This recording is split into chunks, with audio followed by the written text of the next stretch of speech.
afternoon, Nagpur. How are you today? Great. And seeing such a packed house in the afternoon, I'm very pleased here to be discussing a topic, facilitating a discussion on storytelling and filmmaking. Both the subjects are something that resonates at the heartbeat of creativity. Now, in a diverse country like India, where we have different languages, cultures, and narratives, it is the power of stories and cinemas that unites us. And I'm very chuffed here to be moderating this eclectic panel of speakers where all of them are associated with writing and celluloid. So I'm sure it's going to be a wonderful discussion. So without much ado, let me explore this subject. I'll start with you, Anirban, for no other reason that you are sitting in close proximity to me. So your 25 years of association in media, television, producer of a crime series, and from there you have written 3 best-selling books, and you're also an actor. So wearing these diverse hats, what are your unique perspectives you bring to each of the hat that you wear? And do you think having this overall experience helps you to bring your individuality to each of the roles separately? Does it make it more inclusive? Okay. Hi, everybody. Thank you so much for coming this afternoon to see us. It's lovely to see a packed house, as she said. Lunchtime ke, wo bhi. Achhi baat hai. So I try to be very honest. It seems like one of those politically correct answers, but it's not. I have seen, because I do a lot of things. So unless and until I'm honest to that particular work and at that particular moment, then I will not get the results that I want. So I try and be honest in everything, even when I'm writing multi-genre books, right? I write children's book, I write true crime books. So I go from 6 cousins investigating a case to a woman chopping up bodies. But I have to then tune into that frequency to get that, genuineness. So I try and do that. And telling stories is, as you said rightfully, all of us, grandmothers, your grandmothers are around? Put your hands up. Grandmothers? Huh? She used to tell stories, right? Yeah, so all our grandmothers tell stories. That's how we grew up. That was the first introduction to stories. And it doesn't matter whether it's Calcutta or whether it's Bhubaneswar or whether it's Haryana or whether it's, Chennai or Nagpur. Jago. So it doesn't matter. Stories is what binds us, and so yeah. Be honest in your craft and at the moment is what I follow. Mm-hmm. It's interesting, Anirban. And of course, after so many years, when you wear so many hats that you do, one has to be honest in order to be able to do justice. Otherwise, they won't go far, right? Shayad. Again, honest. नहीं, बहुत dishonest लोग भी बहुत दूर पहुंचते हैं. हमें पता है. But we'll not go there. That's for another discussion. Great. Okay, so from you now, let me move to someone else who, like you, wears many hats. So, Kulpreet. So, you have had a rich and diverse career, from commanding 3 ships in the Indian Coastal Guard to writing 15 books. And again, last year you reinvented itself, moving to Mumbai to be a screenwriter and actor, and you don't have any formal training. So, tell us something about how has been your journey been since you moved to Mumbai, and what are the factors behind this reinvention? Thank you very much. Lovely to be here, Nagpur. Fabulous to see you all. To answer your question and also be brief, my transition to going to Mumbai has been great. Maharashtra is a wonderful state. The people are nice. And जिनसे भी मिला हूँ film वालों से, Everybody has treated me exceptionally well. I'm not making this up. In 1 year, I have got 14 acting assignments. I have interacted with so many people. Everybody has been generous. जो अनिर्बान ने बात बोली ना, वो हम सबके लिए है. If you go with an honest approach. पिछले साल तक मेरे को ये नहीं पता था कि पिक्चर बनाते हैं तो कैसे बनती है. भाई इतनी मुश्किल होती है पिक्चर बनाना, एक्टिंग करना. I used to think like that. But जब सोचा और सोच के जब गया, तो if your pursuit is honest, तो सामने वाले बहुत ऑनेस्टी से आके आपको सपोर्ट करते हैं. I ended up making 6 short films. I ended up doing this acting assignments, interacting with so many people, and there is a journey ahead of me. So बहुत मजा आ रहा है, बिल्कुल मुश्किल नहीं हुआ. Great, that's wonderful to know, Kulpreet. Thank you. Now moving on to Nandita. So you started with journalism, then you moved to script writing, then writing books and writing for movies. In such a varied background, how do you think the approach to storytelling differs when you're writing for media to writing for celluloid and writing books? I will go by what? First of all, hello Nagpur. This is my 5th year at OCLF. I think I love Nagpur, and it's like a yearly calendar event, OCLF. And some of you students may not have been here 5 years ago, but welcome. So, yes, like what Anirban said and what Kulpreet said, you have to be honest to whatever you're doing, especially journalism. You have to be genuinely, truly, absolutely honest as a journalist, which unfortunately is not so happening these days. I think last 1 decade, I've been very disillusioned as a journalist. I've been a prolific journalist. I've been, with some of the best newspapers in the country and abroad, but somewhere, somehow I felt we kind of sold ourselves, we sold our souls, and then you realize, okay, let's shift. And when I shifted gear to writing, I think a bit of my journalism goes on to my writing, whether it's my fiction, short stories, whether it's, of course, biography is a different genre, including my faction, Jennifer. It's about the story of, it's on international child trafficking and intercountry adoption based on a true story of a girl called Jennifer Haynes. And when I did it, there was a bit of fiction, but a lot of reality on child trafficking worldwide. So somehow the journalist in me has remained, even in Jennifer. And I just go about in different genres.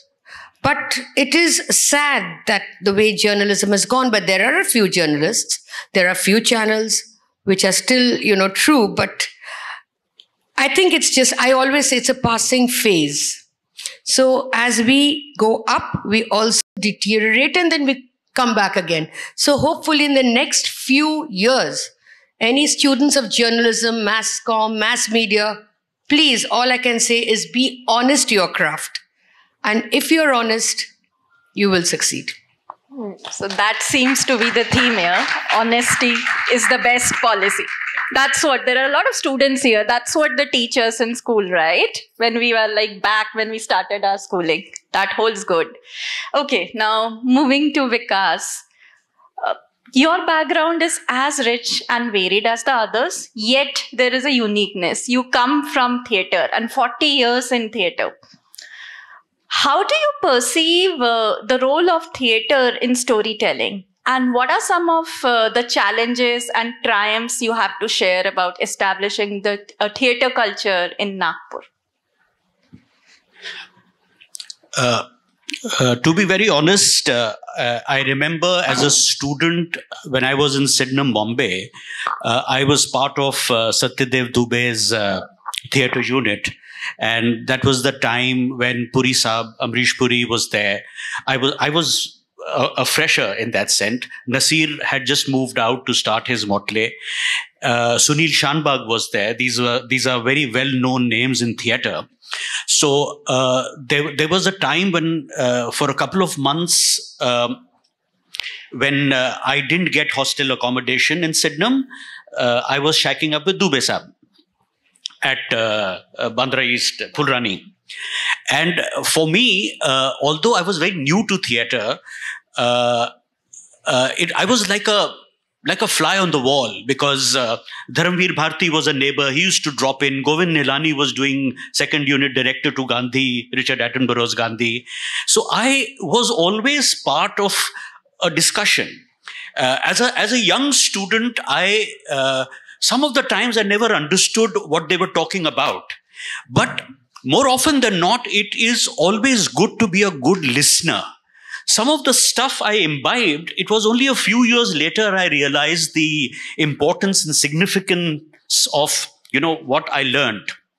From those rich beginnings, when I moved to Nagpur after my education, I missed theatre.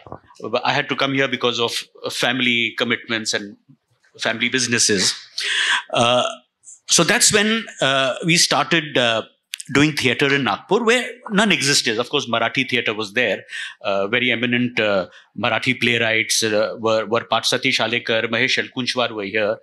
Ajit Devatkar, who was the pioneer of Marathi theatre in Nagpur, among the pioneers. So there was a lot of Marathi theatre going on, but there was really no Hindi or English theatre. So we decided, a group of friends got together, and whatever I'd learned from the likes of Puri Saab and Dubey Saab, and so we kind of tried to emulate that. The only thing I did differently was, because that at that time I wasn't a great writer, I had this idea that apart from seeing good theatre, people should also read good books. So a lot of my earlier productions were book adaptations. So, although there were plays by Oscar Wilde that we kind of did, but we adapted it into the Indian context. So which means that an average person really doesn't know John Smith from London, but he knows Jai Shankar from Nagpur. So we kind of adapted it into the Indian context and made it more relevant. With the result that when we presented our plays, which were book adaptations, like I said, so if you'd read the book, you'd probably enjoyed it more. If you hadn't, then you'd go home and read the book. So in a way, we were trying to kind of not only provide entertainment, but also kind of, set an example to improve people's reading habits. So that is how we kind of started. Of course, it was challenging. We had to get an audience where really none existed. Mm-hmm. It was painstaking, but it was a labor of love, and the rest, they say, is history. Mm-hmm. Fascinating, Vikas. And I must confess, theatre is completely a new world to me. So that was personally very insightful. So Anirban, back to you. How does your approach to storytelling differ when you're writing for TV scripts vis-a-vis writing books? And which one do you prefer? So, I enjoy both.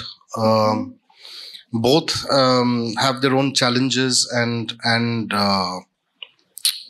positive points as well. But if you read my book, it's like watching a film. Mm-hmm. Because my writing of my books is like a screenplay writing. So it's very visual. Because now that I have 5 books, I have been told that I have writing tropes. मुझे पता ही नहीं था कि मेरा tropes भी है. तो readers have told me, अरे sir, आपने फिर से वो trope use किया. तो मतलब अच्छा ऐसा होता है क्या? Readers are always right. Yeah. So I have a trope which is very visual writing. I write about the smell, the sight, the touch, all of that, because for me, I want to take the reader into that world. So that like a reader reviewed the book and said, I just finished watching The Hills Are Burning. So, which was quite, it's touching. Yeah. So, I write both, my styles are, very visual. So, screenplay writing as well as book writing. So, I enjoy both. It's like trying to say which child of yours is No, you Yeah. like more. And that too in front of them. तो कैसे बोलूं? Honesty. No, honestly, I love both. I love both. Books is something I started writing pretty late in life.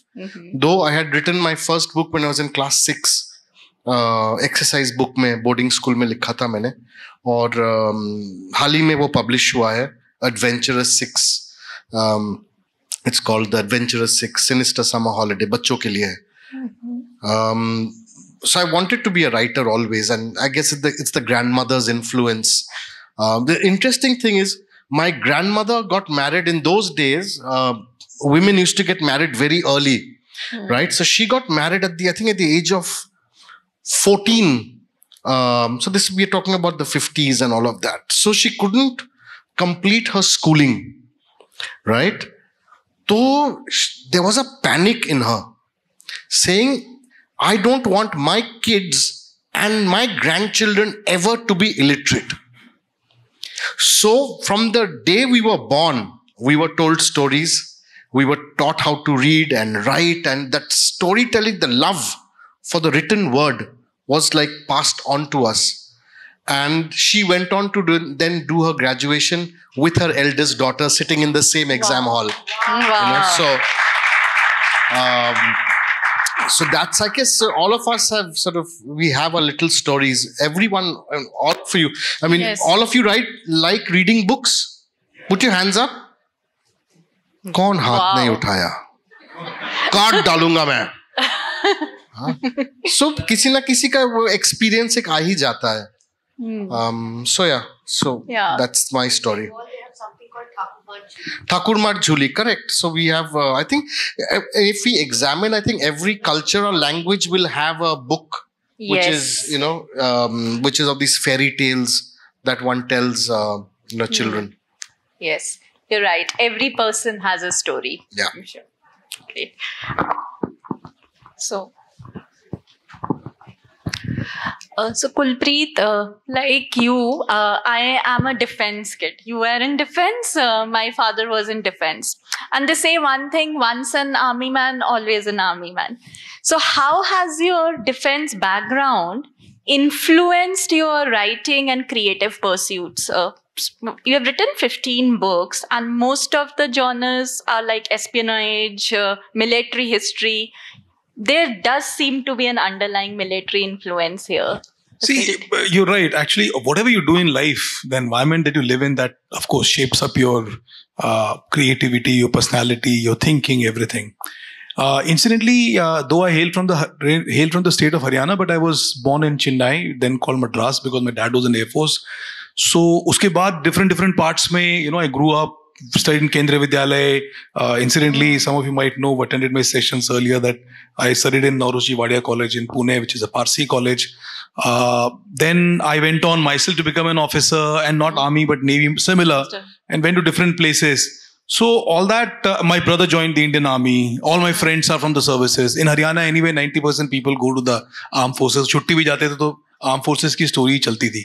But एक बहुत खूबसूरत चीज ये हुई कि armed forces में एक कल्चर है जो बहुत ही मेरे को अच्छा लगता है. आपको भी जो आर्म फोर्सेस के बैकग्राउंड से बिलोंग करते होंगे अच्छा लगता होगा. वो ये है कि आपके पर्सनल एटिकेट्स, आपके पर्सनल बिहेवियर, आपकी पर्सनल हैबिट्स को वो एनवायरनमेंट इन्फ्लुएंस करता है. Like I want to stress on the aspect of reading. So every like in your house also, I'm sure you must be having, your dad must be maintaining a collection of books. Yes. So when I was young, and particularly I remember I was in 12th standard in Pune, and my dad was in the Air Force station. We had a very good library. And since dad was from the defense, so he was anyway reading spy thrillers and those defense military history, World War I, World War II, Indo-Pak War, etc. Those kind of books, fiction and non-fiction. So I ended up reading those books on my own. So that I think improved my language skills, communication skills. At the same time, it shaped my thinking and understanding. And some of the initial books that I wrote were espionage. These are spy thrillers.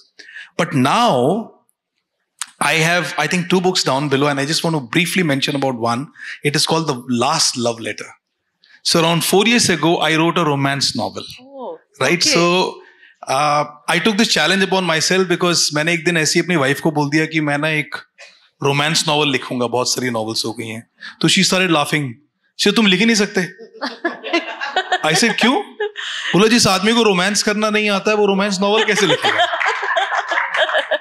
I said अब तो मैं world की best romance novel लिखूंगा. बोल के मैं दूसरे कमरे में चला गया. I started thinking ये क्या हो गया? What to do? Blank computer, brain stopped working completely. I thought I'll probably write a short story. I should be honest to the panga that I've taken. Short story to likho. I started writing a short story influenced by someone in our family. There's a cousin who lost his wife and he's deeply in love with her and he's not ready to prepare to get married again. And though he's very young with a small child and he's still now like this. I mean, I've not seen that kind of love in anyone. And I was deeply in my subconscious. I was thinking कि यार इस आदमी की शादी होनी चाहिए. तो the theme that I was having was, can true love happen for the second time in your life? And I think that was a very powerful theme. And I thought मैं एक दो पेज से ज़्यादा नहीं लिख पाऊंगा. But ladies and gentlemen, I ended up writing the complete book. And I think that changed me in many ways because अब कम से कम मेरी वाइफ ये तो नहीं बोल सकती कि यार तुमको रोमांस करना नहीं आता है और लिखना नहीं आता है. So anyway, I've digressed a little bit. But yeah, Armed Forces has played a huge role in shaping my personality, my thought process, also the challenges that I take in life and my writing. तो उस romance novel में कोई defence background का है कि नहीं, romance novel में कोई डिफेंस बैकग्राउंड का नहीं है. एंड इनफैक्ट एक और मेरा डर ये था कि ऐसी स्टोरी कैसे लिखूं जिसमें कोई विलन ना हो. बिकॉज उससे पहले तो स्टोरीज में कोई ना good guy bad guy. Romance novels, actually romance stories no villain. Everybody is right in their own way. How do you write a book like that? And my book, which is down below, called The Last Love Letter, has got no villain, no defense. It's a pure story of a guy who loses his wife and finds true love. Second time or not is the climax you have to read in the book. Great. Thank you, Kulpreet. Nandita, you spoke about Jennifer the last time. So it has a theme of inter-country adoption and child trafficking. दोनों ही बहुत hard hitting subject है. Now, when you consider such subjects in literature, first, do you think literature is more for entertainment or is it for social advocacy? Because ये subjects थोड़े serious हो जाते हैं. And second, given the seriousness of the subject, what are the considerations and sensitivities you keep in mind before putting them in front of the audience? Okay. To answer your question, literature is a social, it is for both entertainment and a bit of both.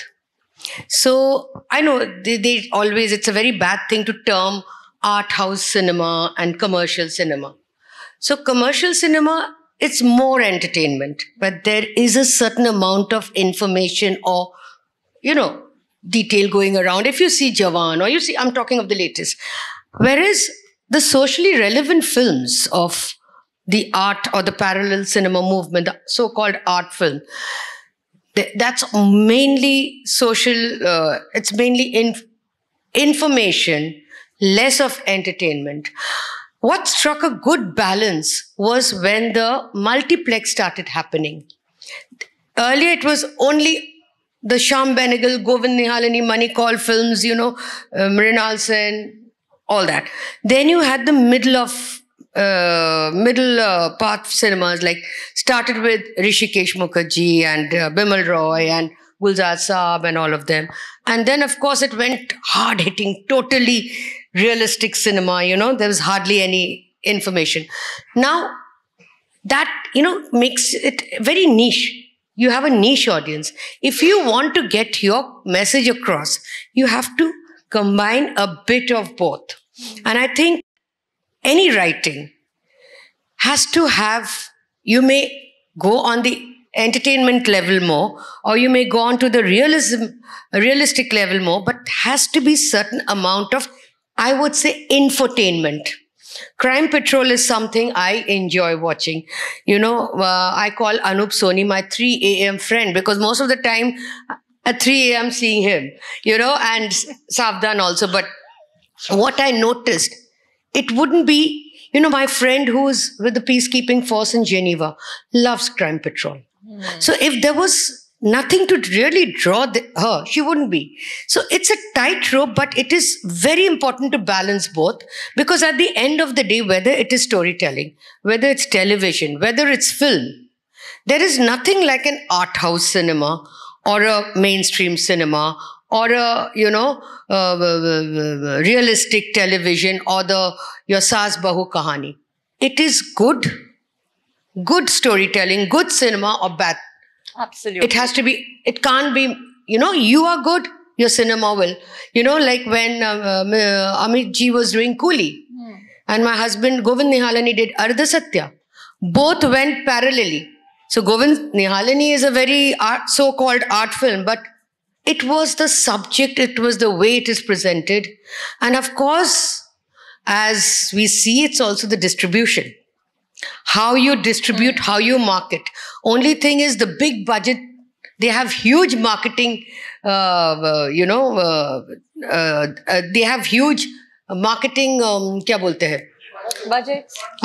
Budget is the word at their, this thing. So they can go out but the same cinema goers don't have, so you don't get that many screens unless it goes on an OTT platform or it's shown on national television.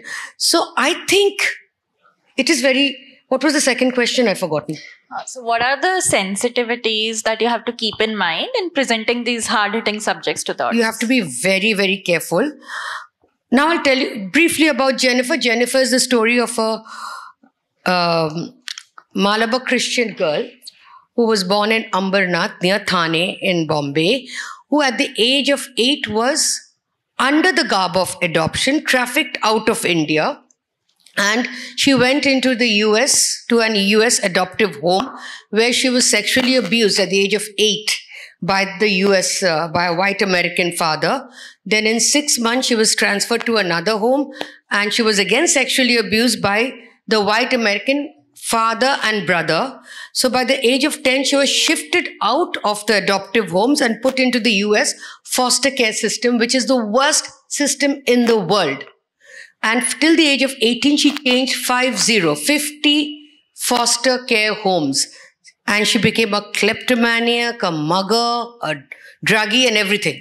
By the age of 18, she married a 4th-generation drug addict and peddler from Chicago. And they all went on their, selling crack cocaine and meth. At the age of 28, when she was trafficked out under the garb of adoption, and at 20 years, she was caught.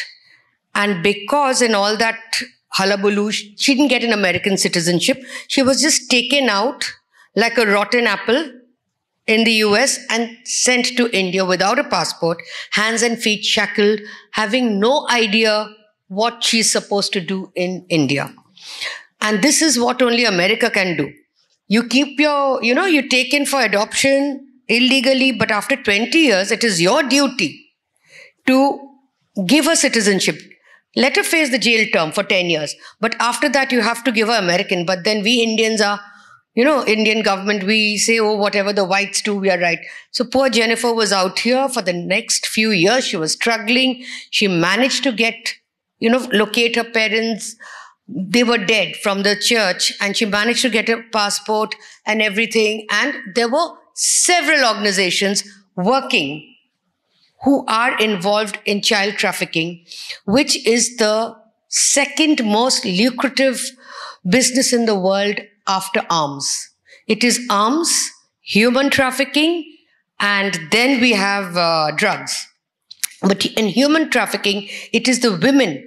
The women and child trafficking, out of the 10 people we are sending out, according to the UN Charter, for adoption, only 2 reach their proper adoptive homes.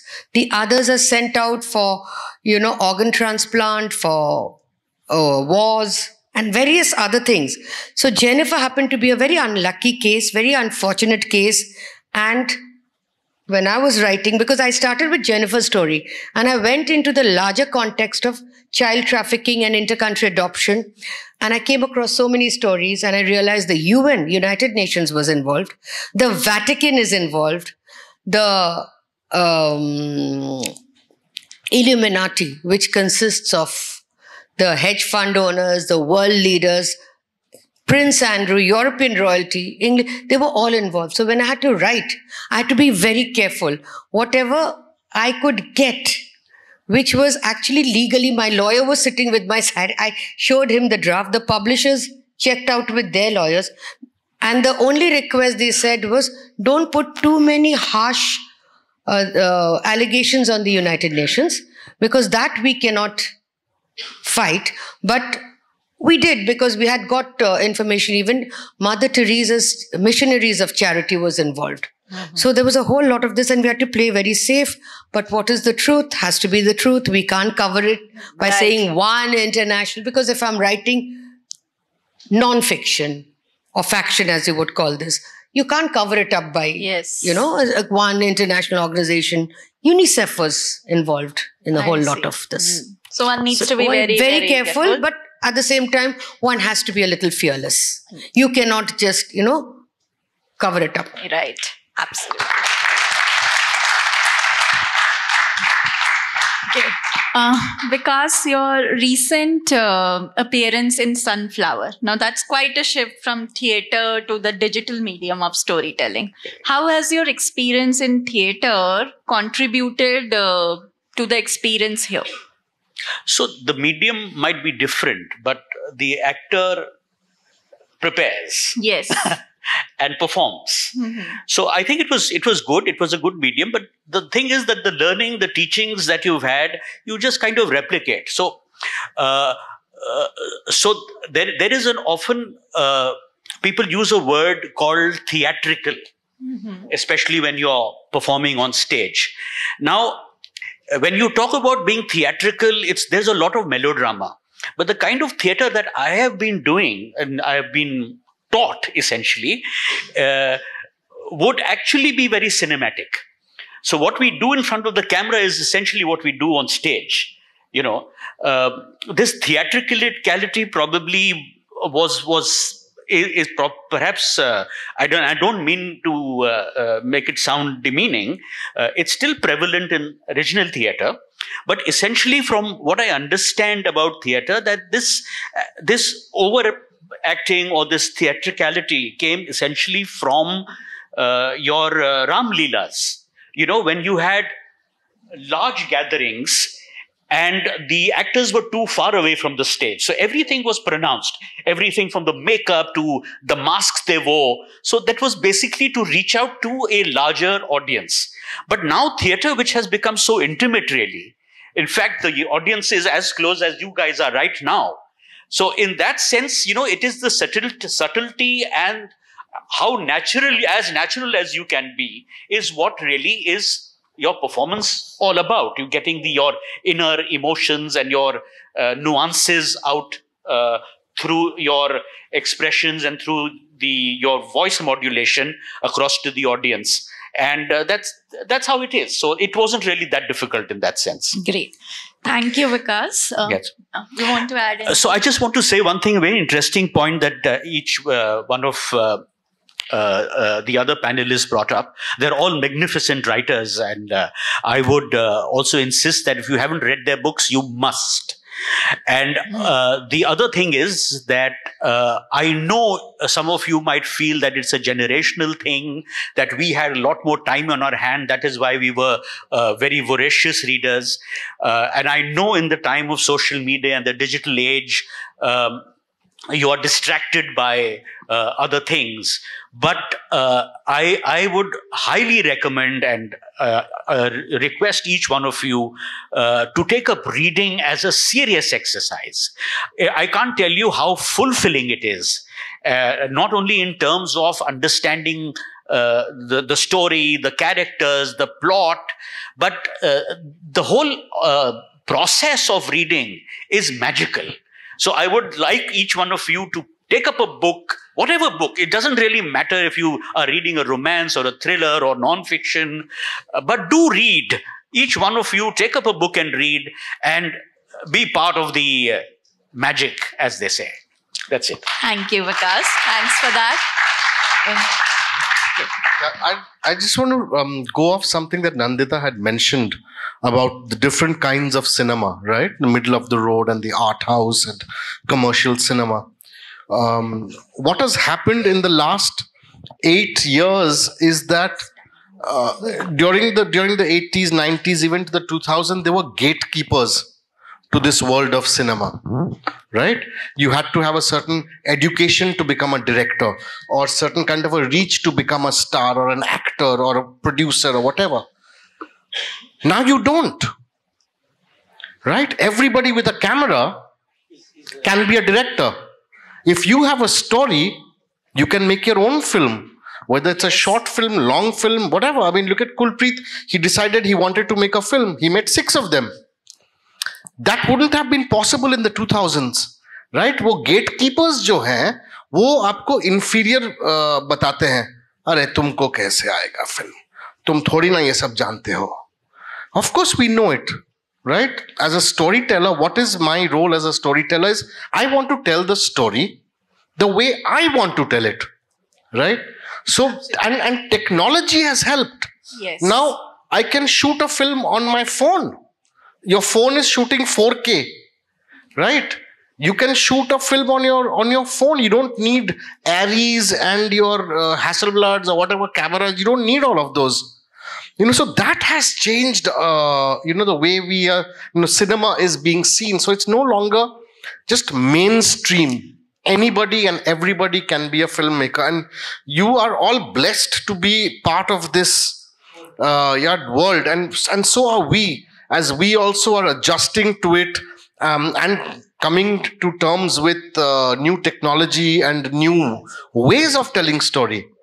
Now a 30-second reel is a story. Some of them are horrible. Right? Yeah, most of them. I'm going to but looking like a wow. Yes. My favorite. So elegant. So beautiful. So beautiful. Looking like a wow. I love that. I quickly want to add to Anirban, it's not just someone with a camera or a story. It's also the actors. Yeah. OTT has opened up for every look, every height, every... Yeah. Yeah, so when Om Puri entered the Film Institute, so Girish Karnad and all were this thing, and they said, he doesn't look like a hero, he doesn't look like a villain, he doesn't look like a comedian. So inko kyun lu? So someone said, Girish Karnad said, no, he passed in his test, so we should take him. Today, wo question hi nahi aayega, Correct. Ek last point, can I? Am I allowed? Yeah, just 30 seconds. Please. So, आप लोगों की सबकी favorite movie कौन सी है? 3 Idiots. Am I hearing Bahubali? How many of you like Bahubali? Raise your hands. No? Okay, anyway, the interesting thing is Bahubali has been written by a gentleman known as Vijender Prasad. Have you heard his name? Rajamouli's father. Vijender Prasad's first book is available down below called Brahmaputra. That Vijender Prasad and me, we have written it together. So if you're interested, you can pick up Brahmaputra. ये in fact इतनी अच्छी कहानी है कि मेरे पास time नहीं है. Otherwise Vijendra Prasad की मैग्नानिमिटी की मैं अगर कहानी बताऊं ना, उन्होंने मेरे को कैसे मौका दिया एक अनजान आदमी को, तो वो लंबा हो जाएगा. बट या if you want interested you can run. Great. Thank you. Okay. And on that note, Kulpreet, Nandita, Anirban and Vikash, thank you so much for sharing the insights. Thank you.